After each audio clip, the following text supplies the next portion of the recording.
جی دیکھیں تختی نمبر 2 مرکبات. تختی نمبر 2 مرکبات. مرکبات کہتے ہیں ملے ہوئے حرفوں کو، یعنی ایک سے زیادہ حرفوں کو مرکبات کہتے ہیں. جیسے الف یہ الگ ہے، یہ مفرد کہلائے گا. لام الگ ہے، یہ مفرد کہلائے گا. لیکن جب دونوں یہ ایک ساتھ آئیں گے تو یہ مرکبات بن جائیں گے. جیسے لام الف، جیم الف، لام الف، میم الف، لام الف، با الف، لام الف، لام جیم، لام الف، لام با، لام الف، با لام با. تو یہ الف اور لام کی شکلیں ہیں. یعنی جب مل کر کے الف آئے گا تو ایسا بھی آئے گا، ایسا آئے گا. اور ایسے ہی لام مل کر کے ایسا بھی آ سکتا ہے، اور ایسا بھی آ سکتا ہے، اور ایسا بھی آ سکتا ہے. تو یہ الف اور لام کی شکلیں بتائی گئی ہیں. ایسے ہی کاف ہے، کاف یہ 3 طرح کا کاف ہے. کاف با، کاف تا، کاف الف، کاف الف، با کاف تا، تا کاف تا. تو اس میں یہ کاف کی شکلیں بتائی گئی ہیں. ایسے ہی با، تا، سا، نون، یا. تو یہ تمام حروف کیا کہلائیں گے؟ مفردات. اور یہ مرکبات. با الف، تا الف، سا الف، نون الف، یا الف، با سین، یا سین، نون سین، تا سین، سا سین، سا جیم، تا حا. یہاں ایک بات یاد رکھنی ہے کہ با، تا، سا ان کی شکلیں ایک جیسی آئیں گی، چھوٹے حروف میں ایک جیسی آئیں گی. ایسے ہی نون کی شکل اور یا کی شکل. ٹھیک ہے، با، تا، سا، نون، یا یہ جب چھوٹے حروف میں آئیں گے، مل کر کے آئیں گے، مرکبات میں آئیں گے، تو ان کی شکلیں بالکل ایک جیسی ہوں گی. یعنی با ہے، اب با کا نقطہ اوپر لگا دیں گے تو یہ نون بن جائے گا. شکل بالکل سیم رہے گی با کی اور نون کی. ایسے ہی تا ہے، تا کے 2 نقطے نیچے آ جائیں گے تو یا بن جائے گا. ایسے ہی نون ہے، نون کا نقطہ نیچے آ جائے گا تو با بن جائے گا. یا ہے، یا کے نقطے اوپر لگا دیں گے تو تا بن جائے گا. تو سمجھیے کہ با، تا، سا، نون، یا ان کی شکلیں بالکل ایک جیسی ہوں گی، سیم ہوں گی بالکل. تو یہ آپ کے سمجھ میں آ گیا ہوگا. اب دیکھیں نون خا، یا حا، با جیم، با میم، یا میم، نون میم، تا میم، سا میم. دیکھیے میم بھی جو ہے بعد میں جب آئے گا تو اس طرح سے بھی آ سکتا ہے اور اس طرح سے بھی آ سکتا ہے. سمجھے؟ 2 طرح سے بعد میں میم کی شکل آئے گی. با یا، ایک یا ایسی ہوتی ہے جو بغیر نقطے والی یا ہوتی ہے، تو وہ یہ اس شکل میں آئے گی. با یا، نون یا، تا یا، سا یا، نون با لام، تا نون لام، با یا لام، یا تا لام، سا لام، نون با نون، با نون، تا یا نون، یا تا نون، سا نون، نون یا نون. دیکھیے یہ نون ہے. اب نون کا نقطہ اگر ہم نیچے لگا دیں گے تو یہ با بن جائے گا. سیم شکل ہے, بالکل ایک جیسی شکل ہے نون کی اور با کی. ایسے ہی تا ہے, تا کا نقطہ, تا کے دو نقطے نیچے آ جائیں گے تو یہ یا بن جائے گی. تا اور یا کی بالکل سیم شکل ہے, ایک جیسی شکل ہے. تو یہ آپ کو دھیان رکھنا ہے اس بات کا. دیکھیے جیم ہا خا ہا ثا خا با جیم تا تا ہا تا یا جیم با صاد ہا با با خا تا. اب اس میں یہاں خیال یہ رکھنا ہے کہ جیم ہا خا کی شکلیں تینوں کی ایک جیسی ہوں گی. صرف نقطوں سے آپ پہچانیں گے کہ اگر نیچے نقطہ ہوگا تو جیم ہے, اگر نہ نیچے ہو نہ اوپر ہو تو ہا ہے, یعنی بالکل خالی ہو تو ہا کہلائے گا. اگر اوپر نقطہ ہے تو خا کہلائے گا. آگے دیکھیے, یہ ایک لمبی تا ہوتی ہے اور ایک گول تا ہوتی ہے. تو یہ دو نقطے ہا کے اوپر آ جائیں گے تو یہ گول تا کہلائے گی. تا یہ گول ہا کہلائے گی. یہ دو چشمی ہا جسے کہتے ہیں, لیکن اسے ہا پڑھیں گے. تا ہا ہا با تا یا ہا تا ہا یا ہا با با ہا الف با. تو یہاں پر جو ہے یہ گولتا ہے, تو گولتا سے دو نقطے ہٹا دیں گے تو پھر وہ ہا بن جائے گی. تو ایک ہا اس طرح سے آتی ہے, ایک ہا اس طرح سے آتی ہے اور ایک ہا اس طرح سے آتی ہے. یہ تین طرح کی ہا مل کر کے آتی ہیں. آگے دیکھیں, دال ذال را زا. اب دیکھیے جیم کی شکل آپ نے پہلے پڑھ چکے ہیں آپ. اب یہ دال کی شکل, دال جب مل کر کے آئے گا تو ایسا آتا ہے, اور زال ایسا آتا ہے, را ایسے آتا ہے, زا ایسے آتا ہے. تو پڑھیں گے جیم دال خا زال جیم را خا زا یا را تا زا میم دال کاف زال فا را میم زا. تو یہ سمجھ چکے ہیں آپ کہ دال زال را زا جب مل کر کے آئیں گے تو ان کی شکلیں کیسی ہوں گی, یہ آپ نے دیکھ لیا ہے.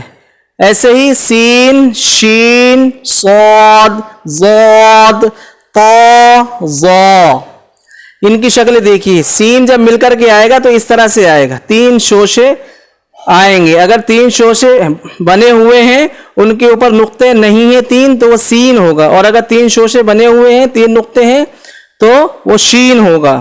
اب اس میں غلط فہمی یہ ہوتی ہے, کنفیوژن یہ ہوتا ہے کہ جہاں تین نقطے آتے تو ہم اسے سا بھی پڑھ دیتے ہیں. لیکن یہ خیال رکھنا ہے کہ اگر یہ شوشے دار تین بنے ہوئے ہیں تو پھر وہ سین ہوگا.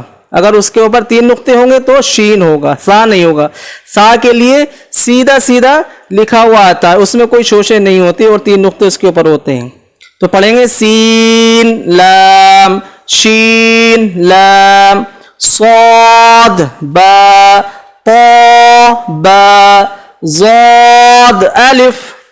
تو یہ صاد اس طرح سے آئے گا اور طا اس طرح سے آئے گا, ضاد اس طرح سے آئے گا, سین را شین قاف ضاد یا ضا الف. اب دیکھیے عین غین حمزہ. اب یہاں دیکھنا یہ ہے کہ اگر عین شروع میں آتا ہے تو اس طرح سے آئے گا. عین اگر شروع میں آتا ہے تو اس طرح سے آئے گا, عین زا اور غین را. تو یہ یاد رکھیں, اگر ابتدا میں عین اور غین آئے گا تو اس شکل میں آئیں گے. ایسے ہی اگر بعد میں آئیں گے, سب سے بعد میں, تو اس شکل میں آئیں گے. اور ایسے ہی اگر بیچ میں آتے ہیں, درمیان میں عین آتا ہے تو اس شکل میں آئیں گے. یہ فیس رہے گا عین کا. تو اسے دھیان میں رکھ لیں آپ, ذہن میں بٹھا لیں. عین زا غین را صاد عین ضاد غین با عین دال تا غین دال. یہ کیا ہے؟ حمزہ. حمزہ. تو یہ حمزہ کس کی شکل میں آ رہا ہے؟ الف کی شکل میں. حمزہ واو کی شکل میں. یا حمزہ یا کی شکل میں. تو یہ الف واو یا نہ پڑھ کر کے اسے بھی حمزہ ہی پڑھیں گے. حمزہ الف حمزہ واو حمزہ یا. تو پڑھیں گے حمزہ حمزہ الف کی شکل میں، حمزہ واو کی شکل میں، حمزہ یا کی شکل میں. تو جہاں بھی حمزہ الف کی شکل میں آئے گا تو اسے حمزہ ہی پڑھیں گے، الف نہیں پڑھیں گے. واو کی شکل میں آئے گا تو اسے حمزہ پڑھیں گے اور واو نہیں پڑھیں گے. یا حمزہ یا کی شکل میں آئے گا تو اسے حمزہ ہی پڑھیں گے، یا نہیں پڑھیں گے. آگے دیکھیں.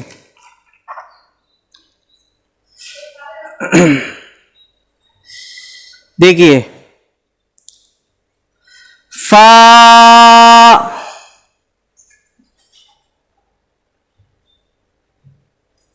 یہ ہے فا. قاف واو میم. تو یہاں فا قاف واو میم اس کے بارے میں بتا رہے ہیں کہ یہ کیا ہے؟ قاف. قاف اگر چھوٹے حروف میں آئے گا تو اس طرح سے آئے گا قاف واو فا واو فا قاف لام قاف فا لام یا فا حا میم کاف میم لام میم. اب دیکھیے اسے بعض مرتبہ الف پڑھ دیتے ہیں لیکن یہ الف نہیں ہے. الف چونکہ شروع میں جب آتا ہے تو الف مل کر کے کبھی نہیں آتا. بس یہ بات یاد رکھیے، الف ہمیشہ شروع میں جب آئے گا تو وہ اکیلا آئے گا، مل کر کے نہیں آئے گا. بعد میں تو مل کر کے آ سکتا ہے لیکن شروع میں مل کر کے نہیں. اس لیے یہ کیا ہوگا؟ لام ہوگا. تا میم تا میم تا. اب بٹوین یعنی بیچ میں اگر میم آئے گا تو اس طرح سے یہ شکل ہوگی اس کی. تو امید کرتا ہوں کہ یہ سبق آپ کو اچھی طرح سے سمجھ میں آ گیا ہوگا. ابھی ایک چھوٹا سا امتحان ہے، چھوٹا سا ٹیسٹ ہے، یہ آپ اسے پڑھیں گے اس طرح سے. چونکہ آپ نے سارے ورڈ سارے حروف آپ نے پڑھ لیے ہیں اور آپ کو یاد بھی ہو گئے ہوں گے. تو یہ الف یا الف کاف اس طرح سے آپ اسے پڑھیں گے، پہچان کر کے نقطوں سے پہچانیں گے، شکلوں سے پہچانیں گے، ان کے فیس سے پہچانیں گے. نون سین میں نے بتایا تھا 3 شوشے اگر آتے ہیں پھر کیا ہوتا ہے؟ وہ سین کہلاتا ہے، اور اگر 3 نقطے ہوتے ہیں تو شین کہلاتا ہے.